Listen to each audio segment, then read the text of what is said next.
এই সামনে 12ই রবিউল আউয়াল আছে, ঈদে মিলাদুন নবী। এই মাসটা হচ্ছে 12ই রবিউল আউয়াল মাস।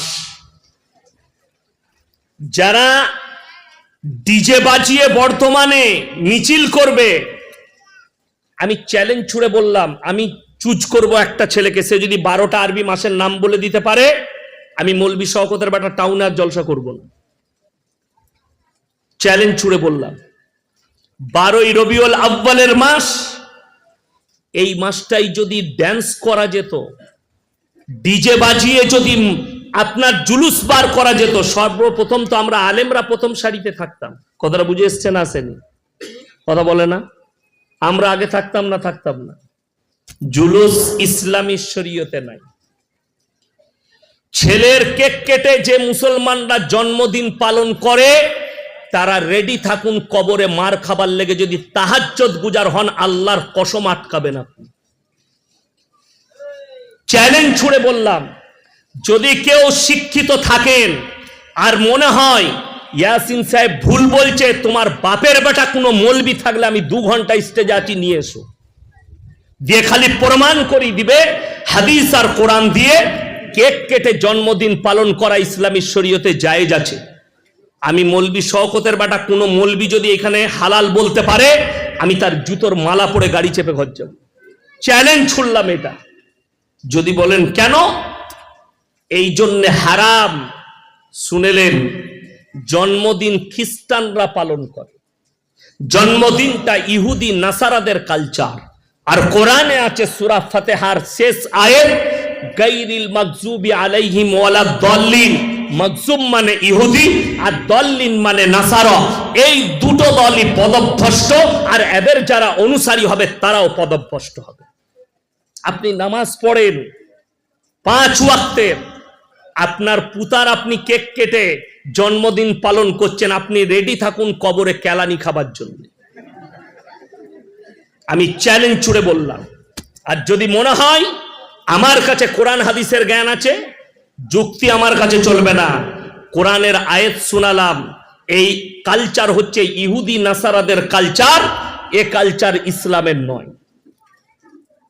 চ্যালেঞ্জ ছুড়ছি, পেছনে আলেমরা বসে আছেন, ইমাম সাহেবরা বসে আছেন, আর আপনাদের জানা মতো কোনো আলেম থাকলে আমাকে যেদিনে ডাকবেন ছোট নীলপুরে, আমি মৌলবি শওকতের বেটা হাজির হয়ে যাব। 12ই রবিউল আউয়াল জুলুস বার করা, জন্মদিন পালন করা, নবীজির জন্মদিন পালন করা, এটা যদি জায়েজ হতো, সর্বপ্রথম তো সাহাবী রাদিয়াল্লাহু তাআলা আনহুরা করতেন। ঠিক কিনা কথা বলেন? আল্লাহ নবী সাল্লাল্লাহু আলাইহি সাল্লামকে আল্লাহ নবী সাহাবীদের থেকে কেউ বেশি ভালোবাসতে পারে না। সেই সাহাবীরা নিজেদের জিন্দেগিতে কেউ জন্মদিন পালন করলেন না, চলে গেল।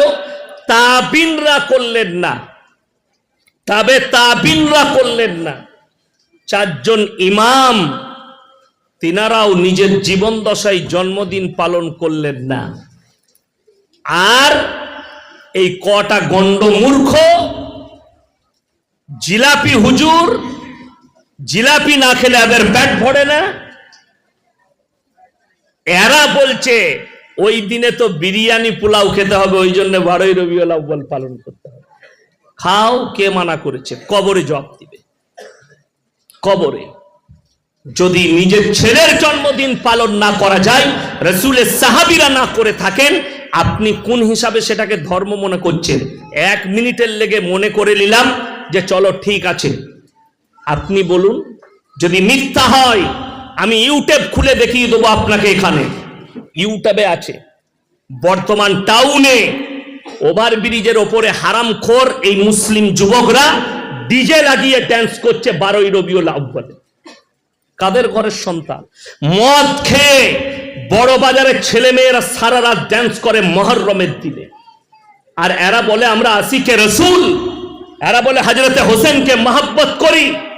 আল্লাহর কসম খেয়ে বলে যাচ্ছি, এরাই হবে জাহান্নামের প্রথম খোরাক।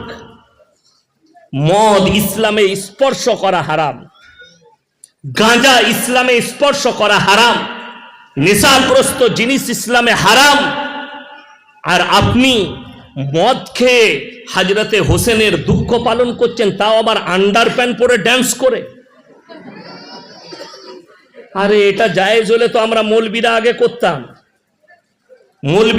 করতাম, কোনো অসুবিধা নেই। কিন্তু দুঃখের বিষয় শরীয়তের বাইরের কাজ এটা। আপনাদের এখানে খেলা হয় না, কথা বলে না? আরে ক্রিকেট